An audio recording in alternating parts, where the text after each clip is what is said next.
Hello, mga kamaster, maraming salamat po sa lahat ng tumatangkilik ng. Ang aking asawa ay isang hacker. Paki-follow and subscribe mga master para sa mga susunod pang mga kabanata. Ang aking asawa ay isang hacker. Kabanata 81. Kung naalala niya ng tama, ang mga kapatid ni Snow at Rain, tulad ng kanyang ikatlong kapatid na si Stanley, ay nasa kanilang junior year, kaya matagal na silang nanirahan sa campus at bihirang umuwi. Sa pagtingin sa mamahaling scooter, malumanay na nakataas ang isang kilay ni Nicole. Siya ay naiiba sa mga batang babae sa Class A, ang mga scooter ang paborito niya. Kaya pinahahalagahan niya ang ganitong uri ng bagay. Ngunit ang pamilya ng Bogtong ay hindi nagustuhan ang mga scooter, at Mr. Riddle Sr. mahigpit na ipinagbabawal ang sino man na sumakay sa mga scooter papunta at mula sa paaralan. Kaya tila si Preston ay matapang. Wala siya ngayon. Patuloy na lumakad si Nicole. Ang isang tao ay biglang lumabas mula sa campus supermarket na may isang bote ng sports inumin sa kanyang kamay. Tinanggal niya ang kanyang helmet, pinigilan ang kanyang ulo, at ibinuhos ang inumin sa kanyang leeg, ang kanyang sexy lalamunan na buhol na lumiligid at pababa. Pagkatapos ay pinagsama niya ang kanyang pawis, maikling buhok pabalik sa kanyang mga daliri, na naghahayag ng isang kaakit-akit na mukha na puno ng sigla, na nagiging sanhi ng mga batang babae sa paligid niya na sumigaw sa paghanga. Isa ang tao ay si Preston, na nakarinig ng sigaw at sumimangot sa isang inis na hitsura. Ang isang malaking bahagi ng kadahilanan na hindi niya nais na pumasok sa paaralan ay kinasusuklaman niya ang mga walang utak na mga idiots na nagtitipon sa paligid at tinitingnan siya na parang isang hayop sa zoo, na talagang nakakatawa. Sa pag-iisip nito, inilagay niya muli ang kanyang helmet at naglakad papunta sa kanyang scooter. Ang pagsusuot ng helmet ay limitado ang kanyang anggulo sa pagtingin, kaya't siya ay bumagsak kay Nicole.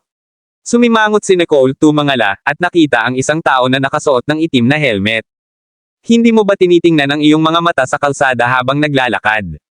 Naging mapanlin lang, dumilim ang mukha ni Preston, ngunit nang makita niya ang kanyang kagandahan, ang kalahati ng kanyang galit ay nawala.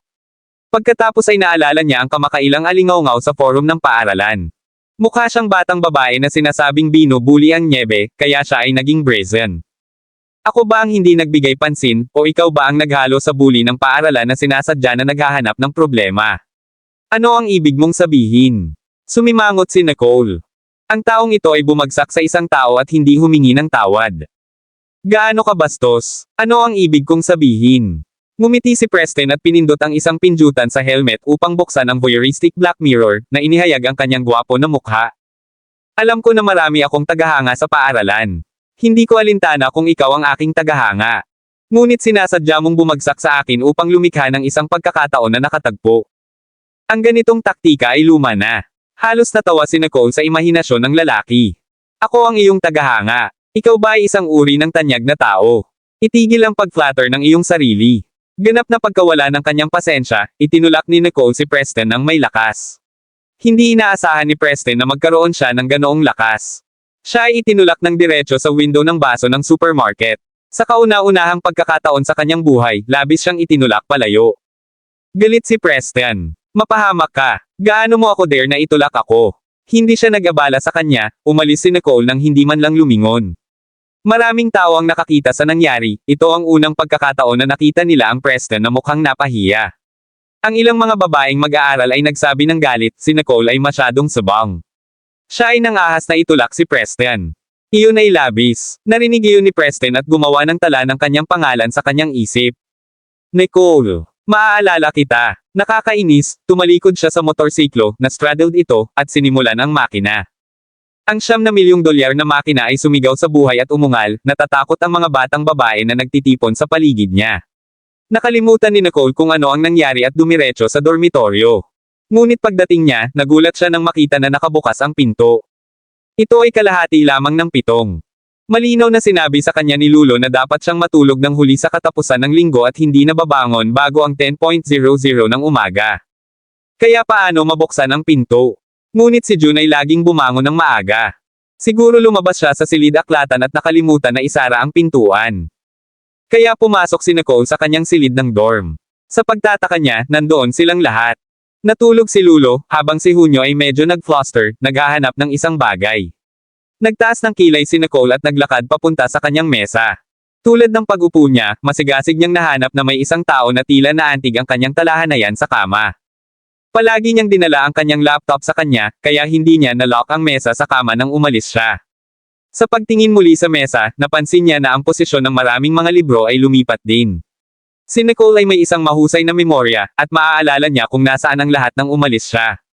Tila may naghanap sa kanyang mga gamit ngunit hindi nahanap ang gusto nila, kaya ang mga bagay ay nagbago ng mga posisyon, ngunit walang nawawala. Ang isang tao ay dapat na pumasok sa gabi habang ang iba pang dalawa ay natutulog, at ang mga taong ito ay marahil ay bihirang gumawa ng ganitong uri ng bagay, kaya hindi nila nasakop ng maayos ang kanilang mga track. Sa pag-iisip nito, lumitaw ang isang nagyelo na hitsura sa mga mata ni Nicole. Napansin na lang ni Hunyo si Nicole at binati siya ng masigasig. Hoy, Nicole, bumalik ka na. Tumango si Nicole. May napansin siyang mali sa ekspresyon ni Hunyo, na parang desperado siya. Kapag naisip niya ang kanyang mga bagay na hinanap, halos nahulaan ni Nicole kung bakit tumingin si Hunyo sa hitsura niya. May nawawala ba, Hunyo? Tiningnan siya ni Jun sa pagkamangha, na parang tinatanong sa kanya kung paano niya nalaman. May nawawala talaga. Ito ay isang bagay na pinakamahalaga sa kanya. Napatingin sa kanya si Nicole. Bukas ang pintuan nang bumalik ako, ngunit tila abala ka at baka hindi ito napansin. Pagkatapos ay tiningnan ni Hunyo ang pintuan, at sigurado na, bukas ito. Inisip ni Nicole na sinasadya nilang iwanan ito ng bukas, kaya hindi niya ito isinara nang bumalik siya noong Hunyo ay nababalisa, na iniisip na baka hindi niya mailagay ang kanyang mga bagay, ngunit malamang na may nagnanakaw sa kanila. Hindi alam kung ano ang gagawin, hindi niya sinasadya na humingi ng tulong kay Nicole. Nicole, nawawala ang isang pulseres. Maaari mo ba akong tulungan na maibalik ito? Asterisk sa oras na ito, umupo si Lulo sa kama, nakatingin sa kanila habang hinahaplos ang kanyang mga mata. Nang makita na nagising si Lulo, hindi sumagot si Nicole noong Hunyo ngunit tumingin kay Lulo. Nawawala ang pulseres ni Hunyo. Mangyaring suriin kung mayroon ka ring nawawala. Ang pangitain ni Lulo ay nagnormalize muli. Ang pakikinig na maaaring magkaroon ng isang magnanakaw, mabilis siyang bumangon upang suriin ang kanyang mga gamit. Sumigaw siya at nagdadalamati makalipas ang ilang sandali. Ang aking kwintas ay nawawala, at ang aking kristal na hairpin ay wala sa kahon. Ang magnanakaw ay labis, na kumukuha ng dalawa sa aking pinakamahal na bagay ng sabay-sabay. Maaaring ang mga kwintas ay nagpapahinga ng higit pa. Kabanata 82. Tumango si Nicole. Dahil sinabi ni Lulo na mahal ang mga ito, hindi bababa sa nagkakahalaga ng $5,000, at iyon ay isang sapat na sapat para sa pagsumit ng isang kaso sa pulisya. Lumingon siya sa Hunyo. Ang Departamento ng Seguridad ay hindi sasangayon na tingnan natin ang mga pag-record ng pagsubaybay. Mayroon akong dalawang paraan. Una, tumawag sa pulisya, ngunit ito ay magiging napakabagal. Pangalawa, gagamitin ko ang aking sariling mga paraan upang matulungan kang maibalik ang mga bagay. Bahagyang naisip ni Jun ang tungkol dito at pinili ang pangalawang pagpipilian. Tila alam ni Nicole na pipiliin ni Hunyo ang pagpipiliang ito. Kinuha niya ang kanyang laptop at binuksan ito nang walang pag-aalangan. Parehong tiningnan siya ni Hunyo at Lulo, hindi sigurado sa kung ano ang gagawin ni Nicole sa isang mabigat at malagkit na pagtingin sa laptop. Nicole, ano ang ginagawa mo sa computer? Tanong ni Lulo sa isang malambot na boses. Hindi rin maiwasang makita ni Hunyo si Nicole sa puzzlement. Pinili niya na tulungan si Nicole na tulungan siya, ngunit hindi ito nangangahulugang ganap na naniniwala siya kay Nicole. Ito ay lamang na ang pulseres ay mahalaga sa kanya, at nais niyang ibalik ito ng mabilis. Hindi sumagot si Nicole, ang kanyang mga mata ay nakatuon sa screen ng computer. Ang sistema ng seguridad ng Royal Creek Institute ay komprehensibo, ngunit kay Nicole, wala itong pagkakaiba. Mabilis, si Nicole ay nahack sa sistema ng pagsubaybay ng Departamento ng Seguridad. Mabilis siyang nag-type sa keyboard at nagtipon ng isang linya ng mga code, at nagsimulang maghanap. Hindi nagtagal bago siya tumawag kagabi sa pagsubaybay sa footage ng koridor. Ang buong proseso ay tumagal lamang ng 5 minuto. Kinopya niya ang footage ng pagsubaybay sa lokal na imbakan at pagkatapos ay umatras, na tinanggal ang bawat kasaysayan ng kanyang pagbisita ng walang putol nang hindi nag-iiwan ng isang bakas. Napanood sina Lulo at Hunyo kasama ang kanilang mga bibig agape. Hindi nila maiintindihan ang isang bagay tungkol sa mga numero at mga titik na mabilis na lumabas sa screen, ngunit makikita nila ng malinaw ang footage ng pagsubaybay sa paaralan. Namangha sila sa kakayahan ni Nicole na i-hack ang sistema ng pagsubaybay sa paaralan sa pamamagitan lamang ng paggamit ng isang lumang computer. Ang dalawa sa kanila ay hindi maaaring sabihin ng isang salita. Tahimik lang silang naghintay sa isang tabi. Binuksan ni Nicole ang video file na na-save sa computer at itinuro sa dalawang batang babae na nakatingin sa kanya. Panoorin natin ito ng magkasama. Hindi makapaghintay si Hunyo ngunit sumugod, sinundan ni Lulo. Lahat ng tatlo ay nakatingin sa video ng pagsubaybay na sinimulan na ni Nicole na maglaro. Sa paglipas ng oras, minuto-minuto, ilang mga sneaky figure ang lumitaw sa video. Nakasuot sila ng mga pijama, nag-sneak sa harap ng silid ni Nicole. Ang nangungunang batang babae ay kumuha ng susi sa silid tulugan ni Nicole mula sa kanyang bulsa, binuksan ang pintuan, sinilip muna, at pagkatapos ay kumaway ang kanyang kamay, at ang tatlo sa kanila ay pumasok sa tandem. 10 minuto ang lumipas, nakita silang lumalabas ng madali, halos tumatakbo sa sandaling umalis sila sa silid, iniwan ang bukas ng pinto. Patuloy na nilalaro ni Nicole ang video ng pagsubaybay hanggang sa nakumpirma niya kung aling dorm ang nakatira sa mga batang babae. Sumulyap sila sa isa't isa habang nakilala nila ang tatlong batang babae na ito. Ang trio ay ang mga mag-aaral ng 3 taong dumating upang suriin ang dormitoryo kanina. Ang mukha ni Nicole ay mukhang nagyelo. Hindi niya inaasahan na Mr. Ang mga babala ni Ellison ay hindi humadlang sa tatlong batang babae. Sa halip, nasira nila ang kanyang silid ng dorm. Ang pagsubaybay sa paaralan ay na-clear araw-araw at kalahati, pagkatapos nito ay magiging mahirap para kay Nicole na muling makahanap ng mga naganap. Nakakakita ito, sinabi ni Lulo na galit, hindi nakakagulat na maaari silang makapasok sa aming dormitoryo. Ang mga mag-aaral sa 3 taong nakatira sa Building B sa tabi ng pintuan, na kung saan ay nakorenek sa pagbuo ng A, kung saan kami nakatira sa pamamagitan ng isang hagdanan. Napakadali para sa sinumang pumasok. Bukod, mayroon silang susi, dahil responsable sila sa pagsuri sa dormitoryo. Lumikha ito ng isang magandang pagkakataon para sa kanila. Tumango rin si Hunyo ng malumanay sa kasunduan. Nang makita na ito ay ang mga mag-aaral ng 3 taong at alam nilang bastos na gulo, tiningnan niya si Nicole na may ilang pag-aalala. Ano ang dapat nating gawin? Nagnanakaw sila mula sa amin, ngunit sila ay mga mag-aaral sa 3 taong. Dapat ba nating isuko at hindi masaktan ang mga ito? Tumingin si Nicole kay Hunyo na ang mga browser ay magkasama. Maaari niyang sabihin na ang Pulse Heiress ay talagang mahalaga noong Hunyo, ngunit hindi nais ni Hunyo na magkaroon ng problema si Nicole dahil sa kanya. Oo, Nicole. Marami akong mga kwintas at hairpins. Sesyanto lang natin ito. Pinalusot ni Lulo ang kanyang mukha kapag pinag-uusapan ito. Ngunit ang mga bagay na ninakaw ay ang kanyang pinaka-paboritong kwintas at hairpin. Magsisinungaling siya kung sinabi niya na hindi siya emosyonal na nabalisa.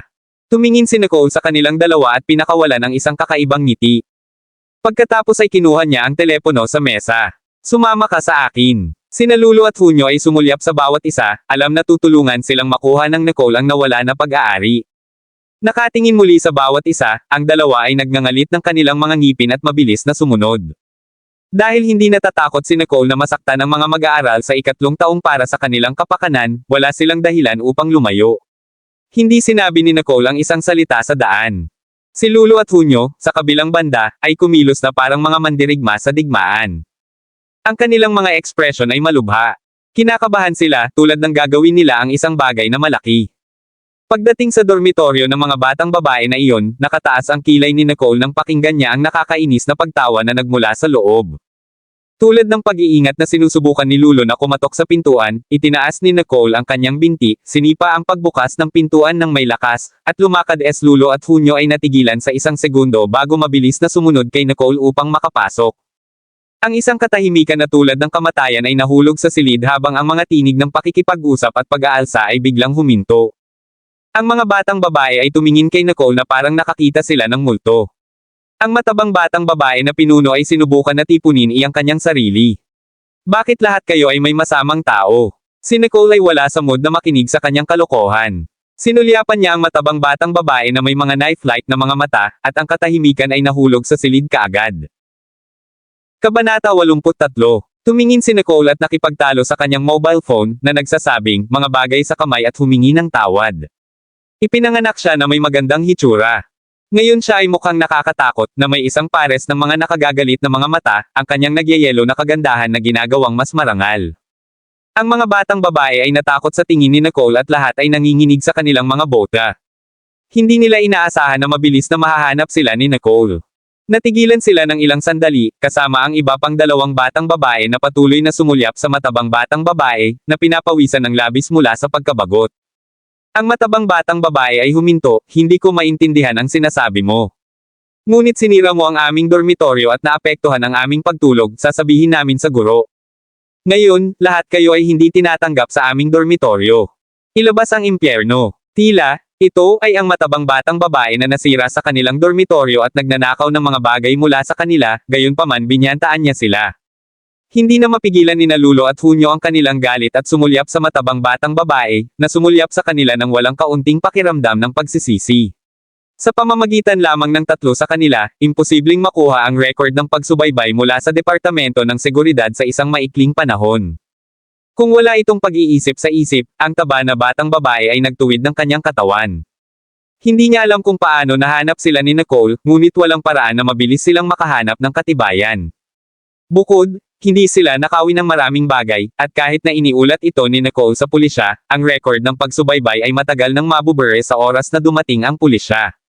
Kaya't walang saysay para kay Nicole na kumilos ng agresibo dahil, sa huli, walang magawa si Nicole tungkol sa kanya. Sa pag-iisip kung paano sinipa siya ni Nicole sa huling oras, pinananatili niya ang isang ligtas na distansya upang hindi siya ma-hit ni Nicole, kahit ano paman.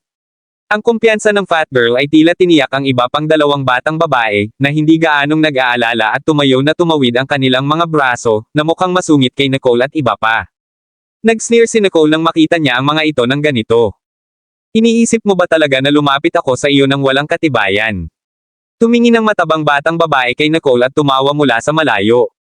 Kami ay walang kasalanan. Huwag subukang akusahan ako ng hindi nagbibigay ng anumang katibayan. Sino sa palagay mo, natakutin mo kami sa pamamagitan ng pagsasabi ng mga bagay na ganyan? Buksan ang iyong mga mata. Kami ang iyong mga nakatatanda sa 3 taon. Nakita namin ang sapat na brats na tulad mo. Bumalik sa iyong dormitoryo at magdala dito. Ang fat girl at iba pa ay hindi na nang ahas na magulo kay Nicole pagkatapos ng huling insidente. Ngunit kagabi, nakakuha sila ng isang tawag mula kay Rain, na nag-alok ng isang bagay na hindi nila mapigilan. Una nilang naisip na gumawa ng malaking pag-aalsa sa dormitoryo ni Nicole. Ngunit nag-iingat sa mga kasanayan sa pagtatanggol sa sarili ni Nicole, napunta sila sa ideya ng pagnanakaw ng mga mahahalagang bagay mula sa kanyang dormitoryo, na iniwan si Nicole na walang pagpipilian kundi ang magdala nito. Lamang na hindi niya inaasahan na si Nicole ay patay na nasira, ang tanging mahahalagang bagay na kanyang pag-aari ay tila mga librong dayuhan. Ngunit dahil hindi nila nabasa ang mga libro at pagnanakaw ng mga libro ay madaling ilantad ang mga ito, nagpasya silang kunin ang mamahaling alahas mula sa lulo at mga aparador ng Hunyo. Hindi nila inaasahan na habang sila ay maligaya na tumatawa kay Nicole at ang kanyang dalawang kasama sa silid dahil sa pagiging bobo bilang isang asno, hindi naisip na kinuha nila ang mga bagay, at tinalakay kung paano hatiin ang pagnakawan, si Nicole ay sipa sa pintuan at bagyusa, na parang alam niya talaga na ninakaw nila ang mga bagay. Sa ngayon, ang mataba na batang babae at iba pa ay tupa bilang impyerno. Ngunit sa puntong ito, walang katibayan si Nicole. Itatanggi nila ito hanggang sa dumating ang kaharian, at walang magagawa tungkol sa kanila si Nicole. Ang mga batang babae ay tumawa ng matagumpay sa pag-iisip na ito sa isip. Nang makita na hindi nila ito inamin, wala nang sinabi si Nicole. Binuksan niya ang screen ng kanyang mobile phone at iniwas ito sa harap ng mga batang babae. Buksan ang iyong mga mata ng mata at tingnan ng mabuti kung ano ito. Sa una, ang fat girl ay hindi maaaring mag-alaga ng mas kaunti. Ngunit nang makita niya ang video na naglalaro sa telepono, hindi siya naniniwala. Hindi nakita ng dalawang batang babae ang video ng pagsubaybay. Ngunit tinitingnan ng napakalaking nababahala na ekspresyon ng batang babae, na pagtanto nila na may mali at mabilis na tiningnan kung ano ang nangyari. Halos malabo sila sa paningin ng video ng pagsubaybay. Malinaw na ipinakita ng video ang mga mukha ng mga tao. Ang sino mang nakakakilala sa kanila ay makikilala ang mga ito ng sabay-sabay. Pinili ni Nicole ang eksaktong footage kung saan sila napunta sa gusali ng dormitoryo ni Nicole hanggang sa umalis sila at bumalik sa kanilang dormitoryo matapos na nakawin ang mga bagay sa lahat ng kanilang mga mukha na malinaw na ipinakita. Malalaman ng pulisya kung ano ang nangyayari nang makita nila ito. Nakakakita ng ilan sa kanila ay labis na natakot na magsalita, ganap na wala ang brazen cockiness na mayroon lamang sila, tinapik ni Nicole ang kanyang mga daliri ng marahan sa tabletop. Ibalik ang mga bagay sa amin. Kung hindi, darating ang pulisya upang sabihin sa iyo kung dadalhin ko ito. Nang marinig ng mataba na batang babae si Nicole na tatawagan ang pulisya, natakot siya sa kanyang mga wits at mabilis na inutusan ang dalawang batang babae na ilabas ang mga bagay. Ang dalawang batang babae, na lumulukso sa kanilang mga bota, ay mabilis na nag-iwas sa mga item na pag-aari ni Hunyo at Lulo mula sa ilalim ng kama ng fat girl at ibinigay ito kay Nicole. Hindi tiningnan sila ni Nicole ngunit lumingon sa Lulo at Hunyo. Halika at tingnan kung ito ang nawala sa iyo. Ang dalawang batang babae ay nagmamadaling ibigay ang mga bagay kay Hunyo at Lulo, paulit-ulit na humihingi ng tawad. Kinilala ni Hunyo ang Pulse Heiress ng sabay-sabay at nagmadali na dinala ito, pagkatapos ay tiningnan si Nicole ng may pasasalamat. Hindi niya inaasahan na malutas ni Nicole ang mga bagay na natagpuan niya lalo na mahirap kaya madaling maibalik din ni Lulo ang dalawang bagay na nawala sa kanya. Siya ay bumaril ng isang sulyap sa dalawang batang babae, na nagsasabing, lahat kayo ay dapat mabuhay hanggang sa reputasyon bilang mga mag-aaral ng Royal Creek Institute sa halip na maging mga magnanakaw. Hindi mapigilan ni Nicole ngunit magbigay ng pangalawang sulyap kay Lulo, humanga sa kanyang patayo na pag-iisip. Nang ang dalawa sa kanila ay naibalik ang kanilang mga gamit, si Nicole ay katamtaman na lumakad papunta sa matabang batang babae, yumuko, at kinuha ang telepono, pagkatapos ay malumanay na kumaway ito sa harap niya. Mayroon akong masamang pag-uugali, at hindi ko pinahihintulutan ang paulit-ulit na mga provocations. Pinapayuhan ko kayong huwag gumawa ng anumang hanggal muli. O kung hindi, may post ko ang video na ito sa online. Alam mo mismo kung ano ang mangyayari sa iyo kung nangyari iyon, hindi ba? Pagkatapos ng lahat, mas may karanasan ka kaysa sa atin, di ba? Ang matabang batang babae ay natakot nang makita ang mga mata ni Nicole. Hindi siya maglakas loob na magulo kay Nicole mula ngayon. Anong uri ng halimaw si Nicole? Hindi lamang siya napakaganda sa martial arts ngunit naiulat din sila kay Mr. Ellison. At ngayon, nakuha pa niya ang video ng pagsubaybay sa paaralan sa isang maikling panahon. Ito ay lampas lamang sa pag-unawa. Hindi ba nila sinabi na walang background si Nicole? Paano siya napakahirap harapin? Kudlit. Kabanata 84. Sa ngayon, kahit na ang isang tanga ay alam na si Nicole ay isang taong dapat gulo.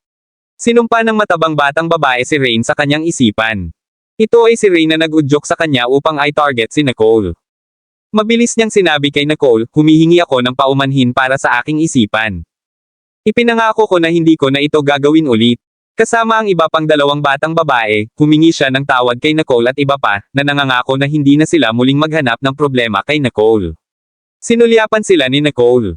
Ang layunin niya sa oras na ito ay upang maibalik ang mga ninakaw na bagay ng Hunyo at Lulo, at hadlangan ang mga Jackanopi na ito mula sa gulo sa kanya muli, na nakakainis. Nang makita na ang mga batang babae ay nagbitiw sa kanilang sarili sa kanyang hinihingi, tumingin muli si Nicole noong Hunyo at Lulo at tinanong ang kanyang mga mata kung masaya sila. Parehong tumanggaw sina Lulo at Hunyo. Hindi lamang nila nakuha ang kanilang mga bagay, ngunit nakakuha din sila ng mga konsesyon at katiyakan mula sa kanilang ikatlong taong nakatatanda, na ganap na lumampas sa kanilang inaasahan. Tumanggaw sila, at inalis ni Nicole ang kanyang telepono. Iniwan ng ikatlong taong nakatatanda na nag-iisa, sinabi niya sa Hunyo at Lulo, hayaan. Sa pagbabalik, sinimulan ni Nicole na ang mga taong ito ay marahil ay kumukuha ng tagubilin mula sa isang tao upang matarget siya. Hindi niya kailangang maging isang siyentipikong rocket upang malaman kung sino ang mastermind, dapat itong Snow o Rain. Pagkatapos ng lahat, ang dalawang kapatid na ito ay ang tanging nag-awit sa kanya sa mga nakaraang araw. Pinahamak ni Nicole ng walang pasensya sa pag-iisip nito. Gaano ka nakakainis? Siya ay bulong. Gusto lang niyang pumasok sa paaralan sa kapayapaan. Ngunit sina Rain at Snow ay naging sakit sa asno. Hindi niya maintindihan kung bakit kinailangan niyang i-target ang dalawa. Habang si Nicole ay malalim sa pag-iisip, pinuri ni Lulo si Nicole na masigasig para sa kanyang kabayanihan na kilos habang naglalakad sa likuran niya.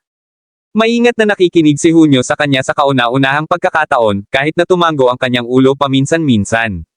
Nang maalala ni Lulo ang imahe ni Nicole na nakaupo na binubuo sa harap ng computer, na lubos na nakatuon sa kanyang trabaho, nadama ni Lulo na si Nicole ay isang tunay na techie. Ang iba pang tinatawag na mga techie sa paaralan ay wala sa parehong liga tulad ni Nicole. Ang Hunyo, katulad din, ay nagsimulang humanga kay Nicole kapag naalala kung gaano cool at kalmado si Nicole sa oras na iyon. Si Hunyo ay naging mahilig sa mga computer, ngunit sa kasamaang palad, hindi siya may talento at sumuko sa pag-aaral, pareho silang tumingin kay Nicole sa kaguluhan. Ano ang nakakainis, Nicole? Tumingin si Nicole sa kanila at hindi nais na magdulot ng problema para sa kanila. Wala, sagot niya. Tiningnan ni Lulu si Nicole na may mga katanungan sa kanyang isip. Maaaring sabihin ni June na ayaw ni Nicole na pag-usapan ito, kaya't mabilis siyang lumapit sa kanya, na hawak ang mga sulok ng kanyang damit na kinakabahan, tinitingnan ang magandang mukha ni Nicole, at bamulong, tinulungan mo ako. Upang ipakita ang aking pagpapahalaga, nais kong anyayahan ka sa isang pagkain. Nagtaas ng kilay si Nicole. Bukod sa hindi masyadong malapitan, si Hunyo ay hindi isang masamang tao. Alam na si Hunyo ay nagpapakita ng kanyang mabuting kalooban, sumang-ayon siya kaagad. Okay, saan tayo pupunta? Nakaramdam si Hunyo dahil hindi tumanggi si Nicole. Nang tanungin ni Nicole kung saan sila pupunta, pinisil niya ang sulok ng kanyang mga damit ng mahigpit at nag-atubili ng matagal bago gumawa ng kanyang isip. Mayroon ka bang magagandang mungkahi? Alam niya ang ugali ni Nicole ng pagkonsumo, hindi nasasayang ngunit may mataas na inaasahan para sa kalidad ng pagkain at damit. Kahit na ang iba pang mga bagay na ginamit niya ay mamahaling bagay. Samantala, maaaring pumasok si Hunyo sa Royal Creek Institute bilang isang espesyal na mag-aaral dahil sa kanyang magagandang marka. Ang kanyang pamilya ay hindi mayaman. Karaniwan siyang nagsusuot ng damit na nagkakahalaga lamang ng isang pares ng 10-10 dolyar, pakiramdam na wala sa lugar sa Royal Creek Institute, na puno ng mga mayayaman. Kaya inilibing lamang niya ang kanyang ulo sa kanyang pag-aaral at hindi na nakipag-usap sa iba. Siya ay tulad ng isang maliit na hedgehog na itinatayo ang kanyang mga spine sa buong katawan upang maprotektahan ang sarili. Nakita ni Nicole ang kanyang pagkabalisa at casual na sinabi, pumunta tayo sa cafeteria sa Royal Creek Institute. Sa tingin ko ang pagkain doon ay maganda. Panipi. Kabanata 85. Matapos sabihin iyon, nanguna si Nicole at lumakad sa direksyon ng cafeteria. Tumingin si Jun kay Nicole mula sa likuran ng sorpresa. Akala niya si Nicole ay pupunta sa mga lugar tulad ng The Grove, at handa siyang higpitin ang kanyang sinturon sa natitirang buwan upang gamutin si Nicole sa hapunan. Kahit na noon, nag-aalala siya na ang pera na mayroon siya ay hindi sapat. Kaya't sinaktan nito ang kanyang pipi nang sinabi ni Nicole na mas gusto niyang pumunta sa cafeteria. Kahit na laging mukhang malamig, hindi kailanman ipinakita ni Nicole ang kaunting kawalan ng tiyaga kapag nagturo siya kay Lulo ng isang bagay. Talagang may magandang puso siya. Isang ngiti ang kumalat sa kanyang mukha nang naisip ito ni Hunyo. Ang mas malapit na nakuha niya kay Nicole, mas nahanap niya si Nicole ay naiiba sa naisip niya. Mabilis na nahuli si Hunyo at naglakad sa tabi ni Nicole. Naramdaman ni Lulo ang pagbabago noong Hunyo. Tiningnan niya ang dalawa mula sa likuran at tumawag, Nicole, Hunyo, babalik ako upang kumuha ng shot eye. Kaya sasali ako sa inyo. Ngunit tandaan na dalhin ako sa pagkain. Inihayag ni Nicole ang kanyang kamay sa pagkilala. Ang cafeteria ay medyo masikip sa kabila ngayon na katapusan ng linggo. Matapos silang makahanap ng isang mesa, nagboluntaryo si Hunyo na mag-order ng pagkain at hiniling na umupo si Nicole dito na naghihintay sa kanya. Tumango si Nicole. Sa kanyang pag-aalaga sa mesa ay mas ligtas kaysa sa pag-upo dito. Dahil kay Austin, walang nang ahas na lumapit sa loob ng isang paa niya. Habang tinitingnan niya si Hunyo mula sa likuran, may biglang dumating na nakatayo sa harap niya. Tumangala siya at nakita niya si Ray na nakatingin sa kanya at nagsasabing may sarkastiko, bakit ka dumating upang kumain sa isang lugar kung saan ang mga mas mababang tao lamang ang makakain? Kaya bakit ka naririto? Tiningnan siya ni Nicole. Si Ray ay lumilitaw sa harap niya at naghuhukay sa kanya paminsan-minsan na parang mayroon siyang ilang maluwag na tornilyo sa kanyang ulo. Dahil ito ang kaso, hindi siya gagana ng maganda. Narito lang ako naghahanap para sa iyo. Hindi na gusto kong kumain dito. Sinulyapan siya ni Ray na may galit na si Ray ay tila isang regular sa cafeteria, na ipinapakita ang kanyang bagong binili na damit at sapatos sa kanyang mga kaibigan. Ngunit para sa kapakanan ni Daniel at Gloria, hindi nais ni Nicole na sabihin pa. Ngunit sumando si Ray sa upuan na inilaan ni Nicole para sa Hunyo at itinapon ang bag ni Hunyo. Narito ako upang bigyan ka ng babala. Huwag kang madala lamang dahil mahusay ka sa Math Olympiad. Itigil ang walang kahihiyan na hinihimok si Gary, huwag sabihin na hindi kita binabalaan. Kahit na ang iyong Matematika Olympiad ay mabuti, ang pamilya ng Bogtong ay hindi mag-scrape sa ilalim ng bar aisles, tinatanggap ang isang tulad mo na nakapuntos ng huling lugar sa bawat pagsubok. Naisip ni Ray na naiisip na niya ito. Kahit na si Nicole ay nakakuha ng isang perpektong marka sa Math Olympiad, siya ay kasing ganda ni Gary, ang Math Olympiad ay dapat na siya lamang ang mahusay na paksa. Dapat siyang maging lousy sa iba pang mga paksa ng pag-aaral. Malalaman ng mga tao ang kanyang tunay na kakayahan kapag natapos na ang buwan ng pagsusulit. Mayroon pa akong paraan upang sipin siya sa labas ng pamilyang Riddle. Sa wakas ay nagalit si Nicole habang pinapanood niya ang bag ni Ray na itinapon ang bag ni June. Piliin ito. Maraming sinabi ni Ray ng maraming malupit na salita. Natigilan siya nang biglang sinira siya ni Nicole. Nasira ba ang utak ni Nicole? Maraming beses niyang binalaan si Nicole, ngunit hindi siya nakinig. Ngayon gusto niya siyang pumili ng isang freaking $50 bag. Bakit siya makikinig sa kanya? Kabanata 86. Si Ray ay sumigaw, ano ang sinabi mo? Nakakakita ng kanyang walang ingat na hitsura, walang hinihimok si Nicole na ulitin muli ang kanyang sarili, hiniling ko sa iyo na kunin ito. Naiintindihan mo ba ang Ingles? Tiningnan ni Rain ang kanyang malamig na mga mata at nakaramdam ng isang biglaang pakiramdam ng kahinaan kay Nicole. Gayunpaman, mabilis itong naging galit matapos marinig ang tugon ni Nicole, gaano ka manggahas na tanungin kung naiintindihan ko ang iyong Ingles. Tulad ng inaasahan, ang mga tao sa nayon ay hindi sibilisado. Habang nagsasalita si Rain dahil sa galit, hindi niya kontrolado ang kanyang dami. Ang lahat ng mga nakapalibot na tao ay nagsimulang tumingin sa kanila. Napansin ni Nicole na si June ay naglalakad pabalik sa kanila kasama ang kanyang pagkain. Hindi siya mapigilan na sumimangot. Kahit na hindi niya kilala si Rain ng personal, hindi siya nalulugod sa kanyang bastos na saloobin kay Nicole. Kung hindi ako sibilisado sa pamamagitan lamang ng pagsasabi nito, ano ang tungkol sa iyo? Itinapon mo ang pagkain ng ibang tao at pinaglaruan ang mga kumakain sa kantin bilang mas mababang klase. Iyon ba kung paano ang isang sibilisadong tao? Malakas ang mga salita ni Nicole, at malinaw na narinig ito ng lahat. Ang nasabing mga nakasisirang salita ay nag-abala sa lahat, at lahat sila ay tumitig kay Rain. Hindi ba iyon Rain? Ang mga salitang iyon ay talagang lumabas sa kanyang bibig. Sino ang kinukuha niya sa atin? Nahihiya akong sabihin na dati kong hinahangaan siya. Panipi. Oo, itinapon niya ang mga bag ng mga tao sa sahig at umupo sa upuan hindi para sa pag-upo. Malinaw kung sino ang hindi sibilisado dito. Palagi kong kinasusuklaman si Nicole, ngunit sa oras na ito, kasalanan talaga ni Rain. Nakita ko siyang itinapon ang bag gamit ang aking sariling mga mata. Paano ang gayong tao ay maging campus queen para sa senior department? Ito ba ay dahil lamang sa kanyang kapatid na babae ang campus queen ng tertiary department? Ito ay talagang isang bomber. Narinig ni Rain ang mga komento ng lahat at nagpanik. Hindi niya inaasahan ang mga bagay na maging gulo. Gusto lang niyang bigyan ng babala si Nicole nang makita siyang nakaupo doon. Hindi talaga ito ang plano niya para sa mga bagay na ito ay ganito. Ikaw, Nicole, mas mabuti kang mag-ingat. Ang lahat sa paligid ay palaging tumingin sa kanya na may paghanga at inggit. Hindi na niya kailangang maranasan ang mga ganitong sitwasyon kung saan nag-flush ang buong katawan niya. Hindi man lang siya naglakas loob na itaas ang mukha niya. Lahat ito ay kasalanan ni Nicole. Si Rain ay naglabas ng gayong malupit na mga salita at naiwan. Ngunit hinailan ni Nicole ang isa sa kanyang mga manggas upang pigilan siya. Si Rain ay mas maikli kaysa kay Nicole ng kalahating ulo. Kaya, madali para mapigilan siya ni Nicole. Itinapon mo ang mga bagay ng mga tao sa lupa at walang balak na kunin ang mga ito bago umalis. Ganyan ba ang itinuro sa iyo ng mga bogtong? Sa palagay ko kailangan kong bumalik at tanungin si Lolo tungkol dito. Si Rain ay labis na natakot sa mga salitang iyon. Talagang kinamumuhian ito ni Lolo nang ang mga miyembro ng pamilya ay hindi kumilos sa publiko at tinanggal ang pangalan ng pamilya. Kung sinabi sa kanya ni Nicole, hindi magkakaroon ng madaling paraan si Rain. Hinawakan ni Rain ang kanyang mga ngipin, yumuko, at kinuha ang bag ni Hunyo na may 2 daliri.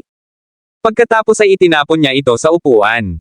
Kaagad pagkatapos, inalog niya ang kanyang mga kamay na parang hinawakan niya ang isang bagay na marumi. Parang naiinis siya tungkol sa bag na parang isang touch ang magastos sa kanyang buhay. Pagkatapos, tiningnan niya si Nicole at tinanong sa pamamagitan ng mga gritted na ngipin, maaari akong umalis ngayon, di ba? Napansin ni Nicole na ang bag ni Hunyo ay nakabukas, at lahat ay nakakalat sa lupa. Ang kanyang under eye ay twitched ng kaunti. Sa sandaling ito, bumalik na si Hunyo. Nabigla siya nang makita ang estado ng kanyang backpack sa sandaling napansin ni Nicole, hinawakan niya si Rain at pinahihit siya kay Hunyo. Sinabi niya sa isang malamig na tinig, humingi ng tawad sa kanya. Si Rain ay medyo nahihilo mula sa pag-on. Matapos niyang tumingin ng mabuti at nakita na ito ay ang batang babae na sumama kay Nicole, ang kanyang mukha ay napuno ng disdain, kaya't ang basurahan na masama ay kabilang sa isang bukol na katulad mo.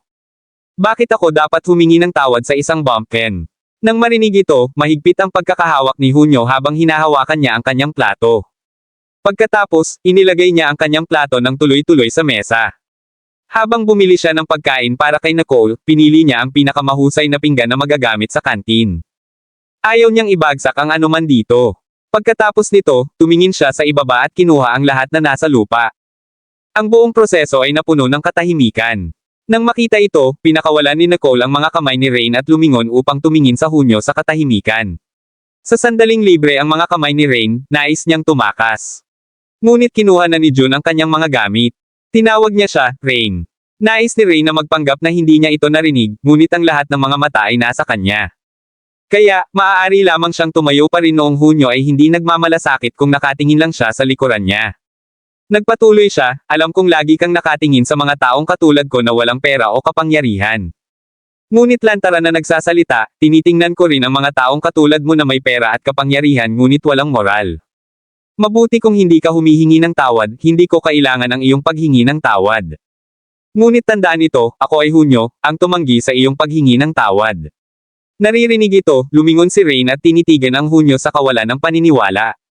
Ngunit ang lahat ng natanggap niya mula Hunyo ay isang mahinahon na tugon, maaari kang umalis ngayon. Gusto ni Rain na makipag-usap pabalik, ngunit ang lahat ng mga gazes na pagbaril sa kanya ay hindi mabait. Para bang kinamumuhian siya ng lahat. Sa makatuwid, pinigilan niya na ang kanyang ekspresyon sa mukha ay nakakakuha ng pangit.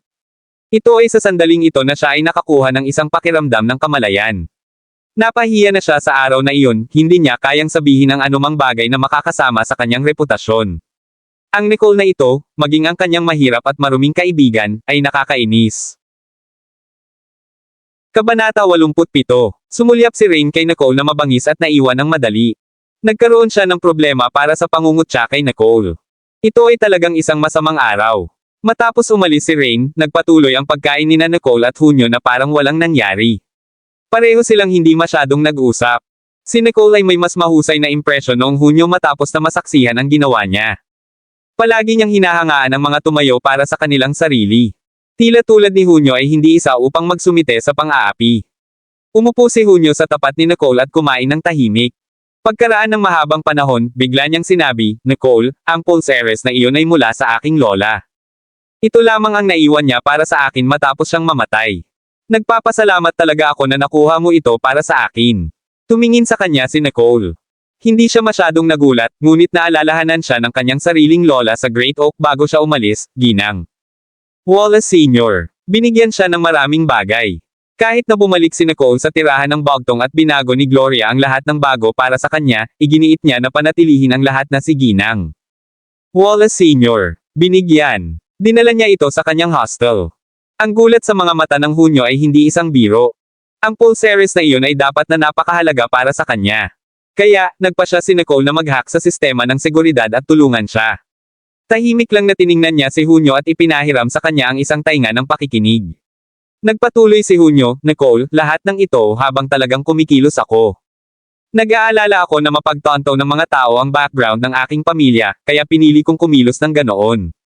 Ngunit ngayon naiintindihan ko na kahit na paano ako kumilos, ang tunay na mayayaman ay nakikita sa pamamagitan ko. Magkakaroon pa rin ng mga tao na titingnan sa akin. Kaya, napagpasyahan kong maging sarili ko lang. Hindi ko kailangang alagaan ang iniisip ng iba. Talagang mahirap ako, ngunit ang $50 na backpack na ito ay hindi nakakahiya. Ito ang mga walang pera ngunit igiit ang paggamit ng mga $1,000,000 na mga brand na bag na talagang nakakahiya.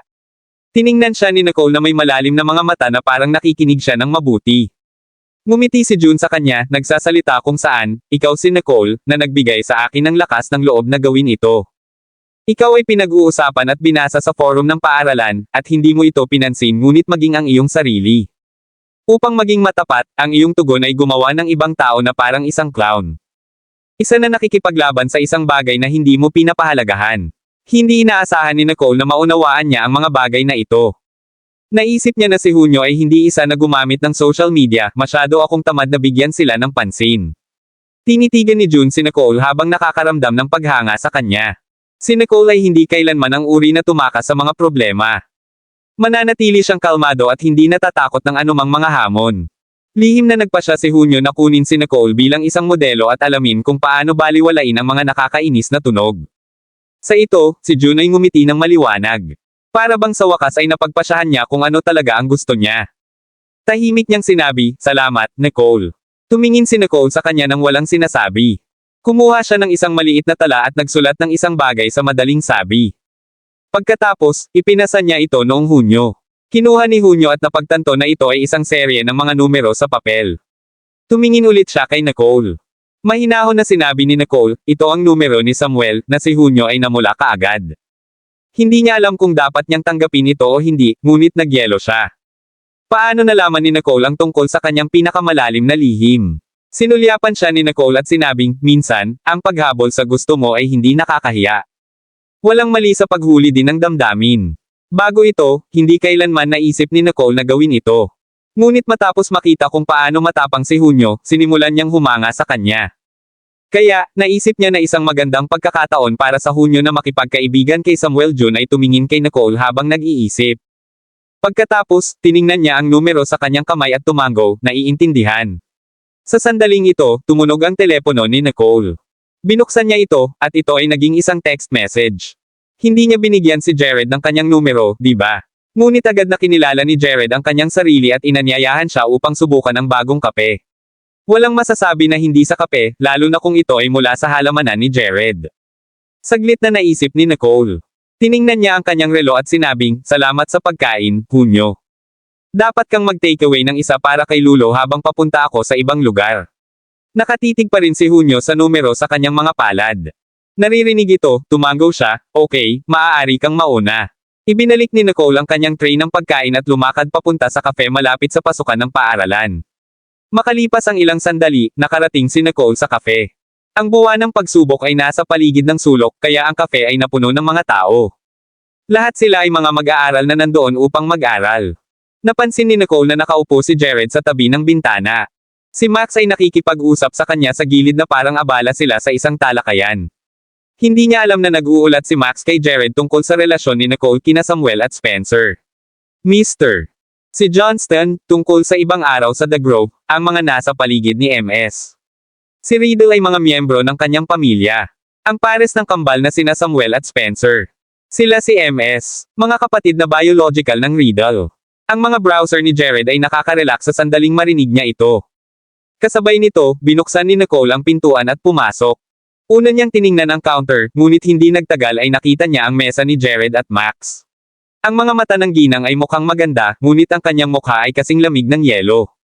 Napagtanto ni Jared na nakita siya ni Nicole, kaya automatiko siyang lumapit sa kanya ng may ngiti. Tumingin si Max kay Jared mula ulo hanggang paa, nagtataka kung nakita niya ang maling tao. Ito ba ang malamig na Jared na alam niya kung sino ang hindi nagpakita ng interes sa sinumang babae? Kabanata 88. Nakakakita ng nakangiting-ngiti ni Jared, hindi maiwasang makita ni Max na tingnan siya. Hindi man lang nag-abala si Jared na tumingin kay Max at dumiretso kay Nicole. Sinabi niya, "Narito ka." Tumango si Nicole at direktang nagtanong, "Ang bagong kape, nasaan ito?" Si Jared ay hindi naabak ng kanyang diretso. Tumayo siya at hinayla ang kanyang mga manggas, "Naghihintay ako sa iyo upang makagawa ako ng isang sariwang batch para sa iyo." Nakita siya ni Max na naglalakad sa coffee bar na hindi makapaniwala. Itinulak niya ang kanyang mga paningin sa kanyang ilong. Pagkatapos, lumingon siya kay Nicole habang sinusubukan na kumilos na call, "MS. Bogtung, ay, Mr. Si Johnston ay gagawa ka ng isang tasa ng kape gamit ang kanyang sariling mga kamay." Medyo kakaiba ang reaksyon niya. Sinulyapan siya ni Nicole at sumagot, "Oo, hindi ito ang unang pagkakataon." "Bakit?" Tumalikod si Max upang tumingin kay Jared nang walang pag-iisip at naisip, hindi ito ang unang pagkakataon. Tao. Nang maglakad si Jared upang maglingkod sa kape, napansin niya si Max na nakatayo sa tabi ni Nicole at tinitigan siya nang walang pag-iisip. Sumimangot siya, "Max, ano pa ang ginagawa mo dito? Natapos mo na ba ang iyong trabaho?" Bumalik si Max sa kanyang mga sense at tumigil sa pagtitig sa kanilang dalawa. Nagpaalam siya sa kanila at umalis. Si Nicole ay hindi nababagabag sa mga kakaibang pakikipag-ugnayan sa pagitan nila. Nakatitig lang siya sa kape mula kay Jared. Ang lahat ng kanyang focus ay nasa ito. Sa sandaling napansin ni Jared ang paraan na tinitigan ni Nicole ang tasa ng kape na iyon, hindi niya maiwasang tumawa. Sure na sapat, bata pa siya sa puso. Hanggat kasangkot ito sa isang bagay na gusto niya, madali siyang maakit. Habang nakangiti, kinuha niya ang kape sa tray at inilagay ito sa harap ni Nicole, "Narito, subukan ang ilan." Agad na humigop si Nicole matapos marinig ito. Pagkatapos, ang kanyang mukha ay nagniningning ng isang nasiyahan na hitsura. Sa pagtingin sa kanyang maliwanag na mga mata, naisip ni Nicole na naghihintay siya sa kanyang puna. Dahan daw ang binuksan niya ang kanyang bibig, ang caramel na makaya ito ay maganda. Lalo na ang barista, iyon ang ilang magagandang kasanayan sa paggawa ng kape. Matapos marinig ang mga nasabing komento, ang mga mata ni Jared ay glint sa kagalakan. Hindi niya napagtanto kung kailan niya sinimulan ang pag-aalaga sa mga komento ng maliit na brat na ito. Nang makita na nakatitig pa rin sa kanya si Jared, itinaas ni Nicole ang kanyang mga browser, "Iyon lang para sa aking puna ay mayroon ka bang ibang sasabihin?" Naririnig ito, bumagsak ang ngiti ni Jared. Ano ang ibig niyang sabihin? Hinahabol siya pagkatapos uminom ng kape na ginawa niya. Sumimangot si Jared at nagsimulang magtanong kung ang kanyang kagandahan ay hindi na gumagana sa kanya. Bakit ang babaeng ito ay hindi kailanman inilipat sa kanya? Huling oras, ayaw niyang kumain kasama niya. Sa oras na ito, nais niyang habulin siya pagkatapos uminom ng kape. Maaari ba na siya talaga ay narito para sa kape lamang? Nangangahulugan ba ito na sa kanyang puso, si Jared ay hindi mahalaga bilang isang tasa ng kape? Ang kanyang pagmamataas at pagpapahalaga sa sarili ay hindi huminto sa kanya na subukan. Sinampal lamang niya ang kanyang mga daliri at humingi ng isang tasa ng kape, mayroon din akong isang tasa. Babalik ako sa trabaho pagkatapos nito. Tumanggo si Nicole. Kaya, iyon ang plano.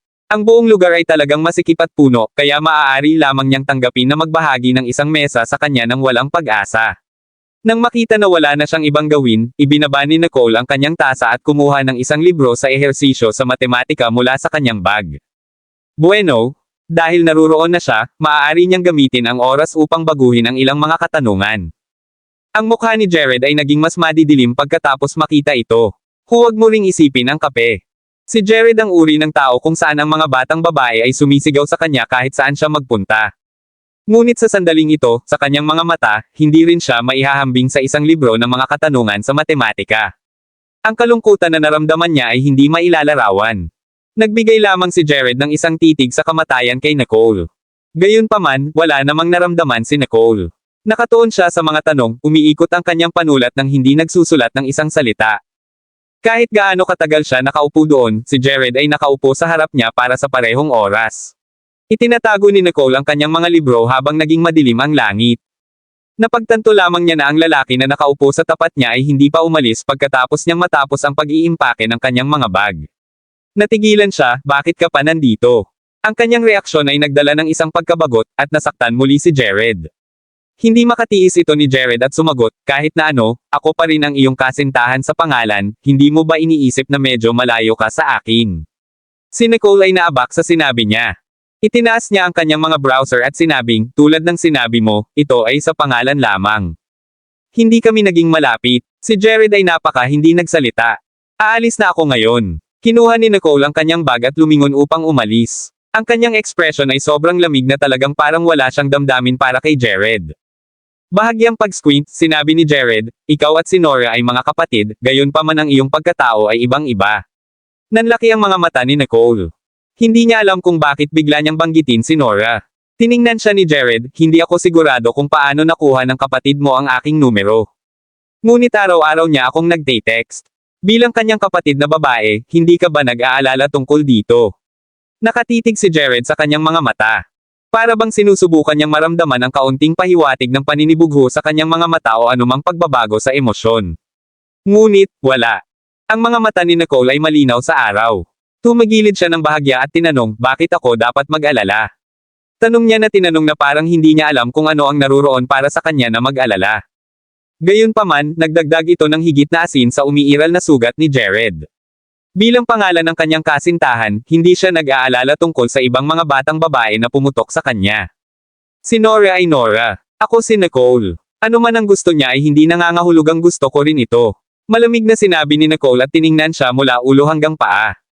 Pagkatapos, lumingon siya upang umalis. Si Jared, na naiwan ay nag-iisa, sinabi ng mockingly, ang brat na ito, kung paano niya sinabi na hindi niya ako gusto. Ang kanyang mga mata ay napuno ng disdain ngayon lamang. Walang nangahas na tumingin sa kanya ng mga mata na iyon. Ang batang babae na iyon ay talagang hawakan ang lahat ng mga maling lugar na nagalit sa kanya. Dapat talaga siyang gumawa ng background check sa kanya. Kailangan niyang malaman kung anong uri ng tao si Nicole upang siya ay maging mapangahas. Dahil hindi niya gusto siya, anong uri ng tao ang gusto niya noon?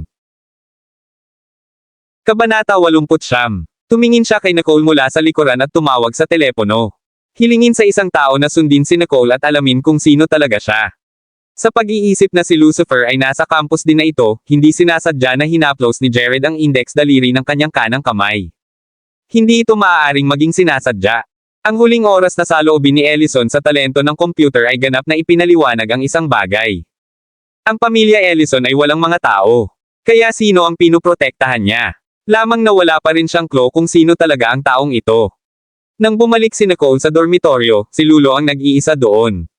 Sa halip na tanungin kung saan nawala si Hunyo, kinuha niya ang hanay ng mga pagsasanay na ginagawa niya sa hapon, iginuhit ang isang bagay dito, at pagkatapos ay itinapon ito kay Lulo.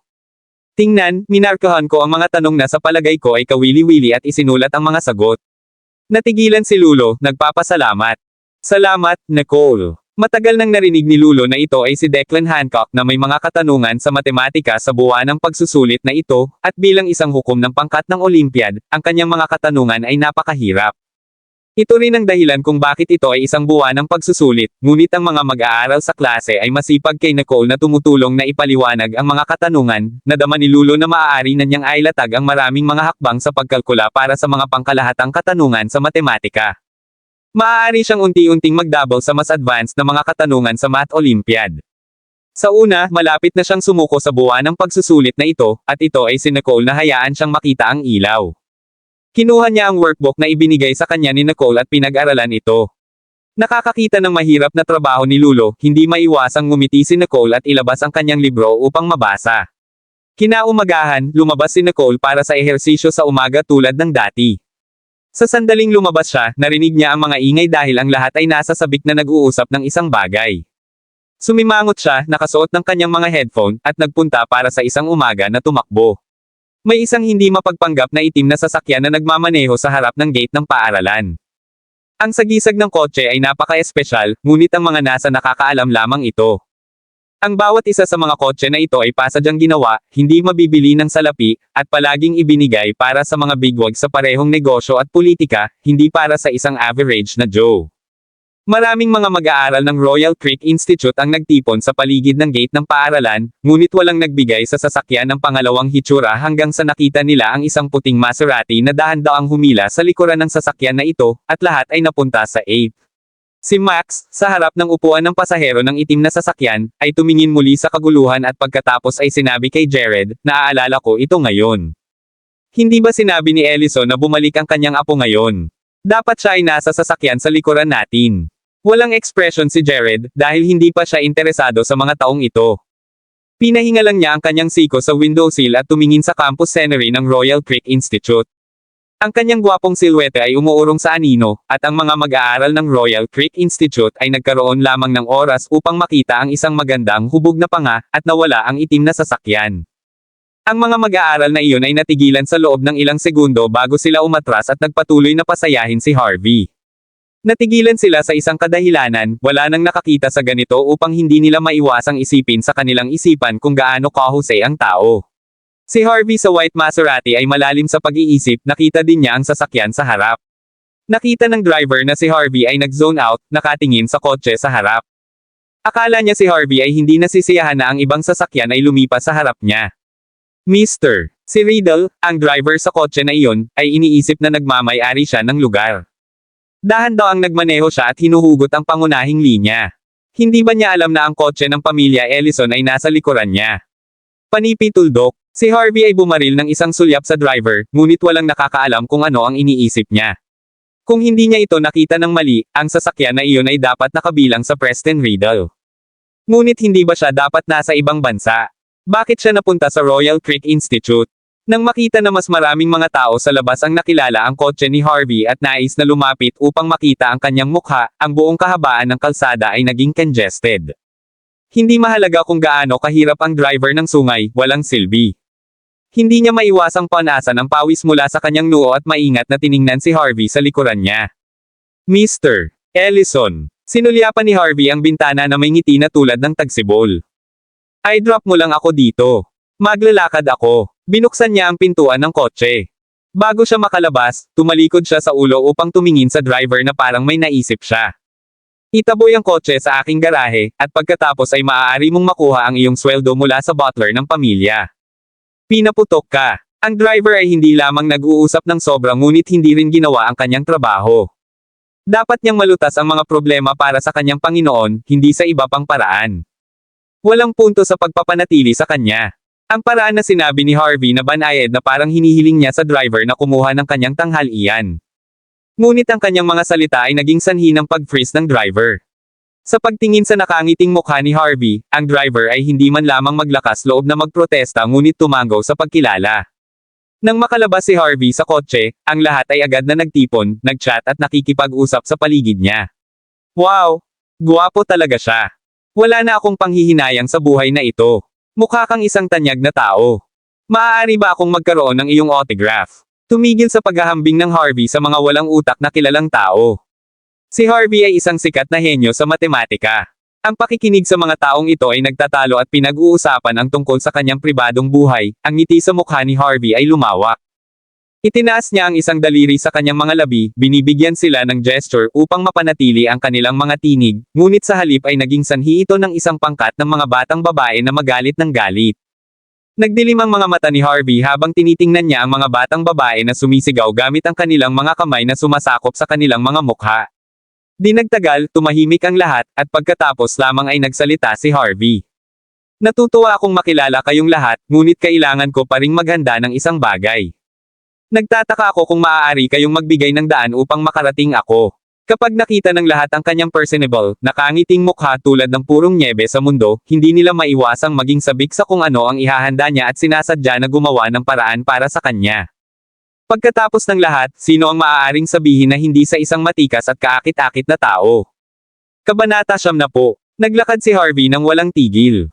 Ang lahat ng mga mata ay nasa kanya, ngunit hindi niya alam ito, palaging may ngiti sa kanyang mukha. Ang araw ay tila banayad kapag lumiwanag ito sa kanyang mukha, na tinatrito ang isang perpektong tao na parang kahit na ang ilaw ay pinapaboran siya. Nang sa wakas siya ay lumakad palayo sa malayo, ang mga tao sa likuran niya ay nagsabi, tunay na sa fashion ni Harvey walang maaaring lumapit pagdating sa kanyang pagiging kaakit-akit. Siya ay anak ng pamilyang Ellison, hindi isang anak ng nouveau-riche tulad ng iba sa paaralan, ngunit isang tunay na marangal. Siya ay nasa ibang liga sa kabuuan.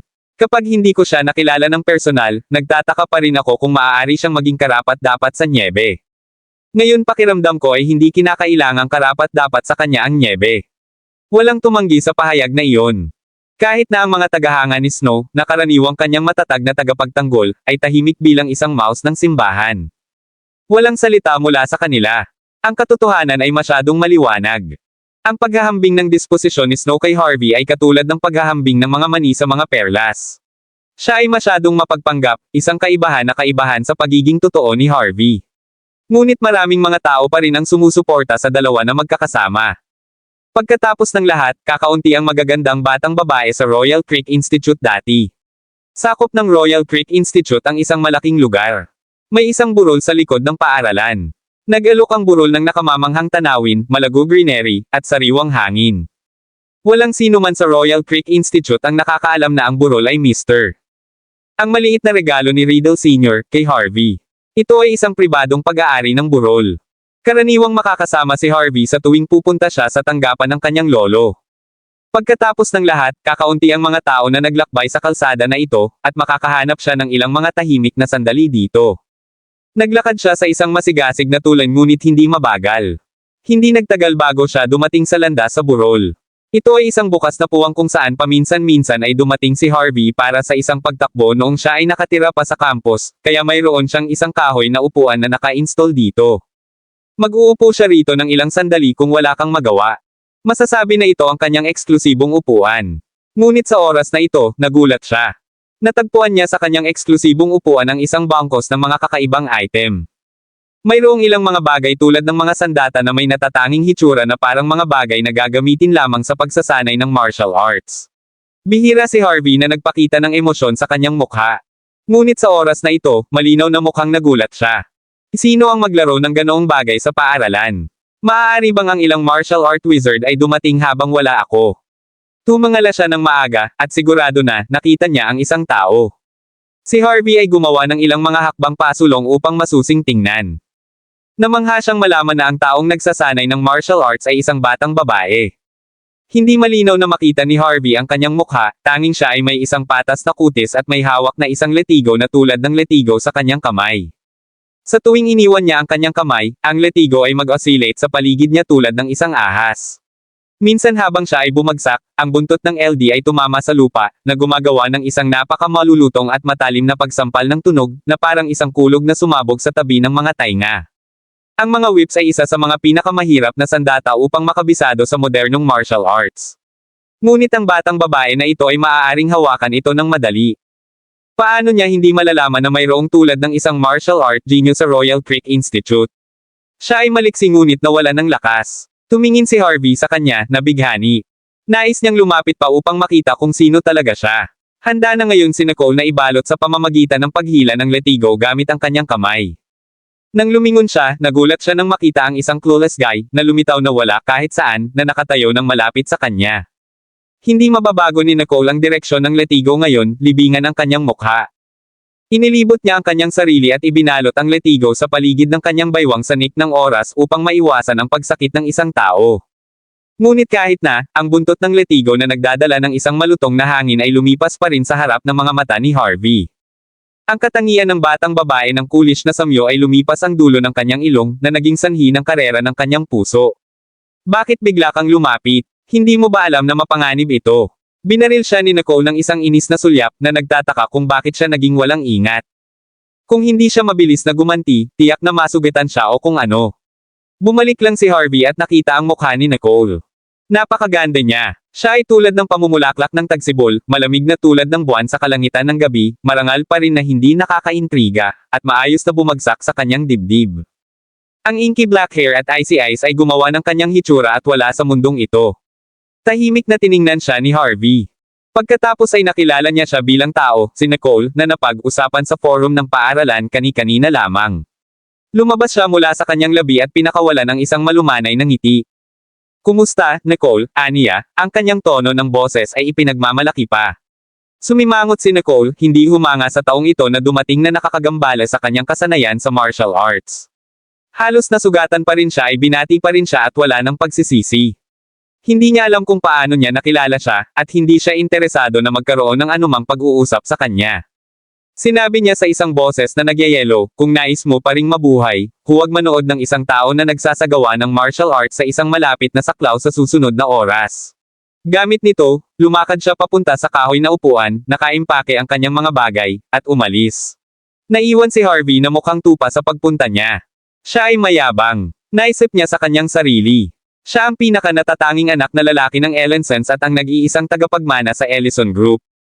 Ang bawat isa na nakilala sa kanya ay gagamot sa kanya ng may paggalang, at ang ilan ay sinubukan pa ring mag-brown ilong sa kanya. Ngunit malayo si Nicole at hindi nagbigay ng sampin kung sino siya. Mapahamak ito. Hindi ako makapaniwala na hindi ako galit. Sa halip, isang pakiramdam ko sa pag-ibig. Have in love ako sa kanya sa unang paningin. Kudlit. Maraming salamat mga kamaster sa walang sawang pagsusubaybay. Isang like, share, and subscribe naman dyan mga kamaster. Abangan ang susunod pang mga kabanata.